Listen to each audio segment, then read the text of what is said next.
Let's start with the story about mother's sacrifice.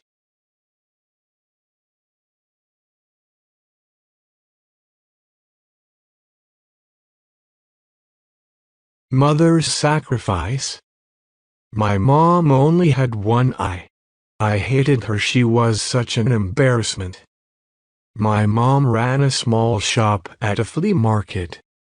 She collected little weeds and such to sell anything for the money we needed. She was such an embarrassment. There was this one day during elementary school. I remember that it was field day, and my mom came. I was so embarrassed. How could she do this to me? I threw her a hateful look and ran out. The next day at school, your mom only has one eye? And they taunted me. I wished that my mom would just disappear from this world. So I said to my mom, "Mom, why don't you have the other eye? You're only going to make me a laughingstock. Why don't you just die?" My mom did not respond. I guess I felt a little bad, but at the same time, it felt good to think that I had said what I'd wanted to say all this time. Maybe it was because my mom hadn't punished me, but I didn't think that I had hurt her feelings very badly. That night I woke up and went to the kitchen to get a glass of water. My mom was crying there, so quietly, as if she was afraid that she might wake me. I took a look at her, and then turned away. Because of the thing I had said to her earlier, there was something pinching at me in the corner of my heart. Even so, I hated my mother who was crying out of her one eye. So I told myself that I would grow up and become successful, because I hated my one-eyed mom and our desperate poverty. Then I studied really hard. I left my mother and came to Seoul and studied, and got accepted in the Seoul University with all the confidence I had. Then, I got married. I bought a house of my own. Then I had kids, too. Now I'm living happily as a successful man. I like it here because it's a place that doesn't remind me of my mom. This happiness was getting bigger and bigger, when someone unexpected came to see me. What? Who's this? It was my mother, still with her one eye. It felt as if the whole sky was falling apart on me.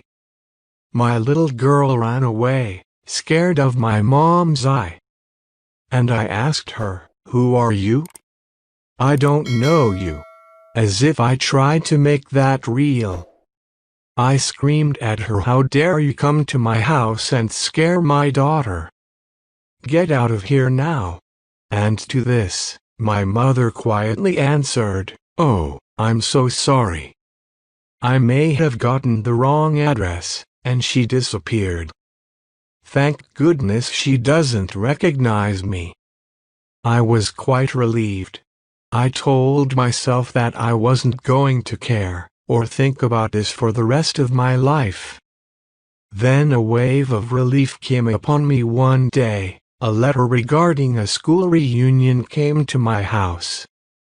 I lied to my wife saying that I was going on a business trip. After the reunion, I went down to the old shack that I used to call a house. Just out of curiosity there, I found my mother fallen on the cold ground. But I did not shed a single tear. She had a piece of paper in her hand. It was a letter to me. She wrote, "My son, I think my life has been long enough now.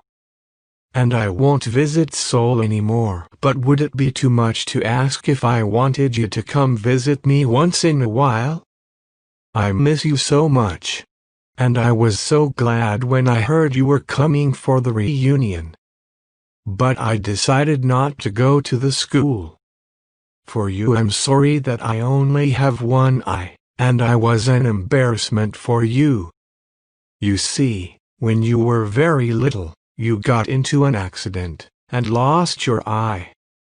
As a mother, I couldn't stand watching you having to grow up with only one eye, so I gave you mine. I was so proud of my son that was seeing a whole new world for me, in my place, with that eye.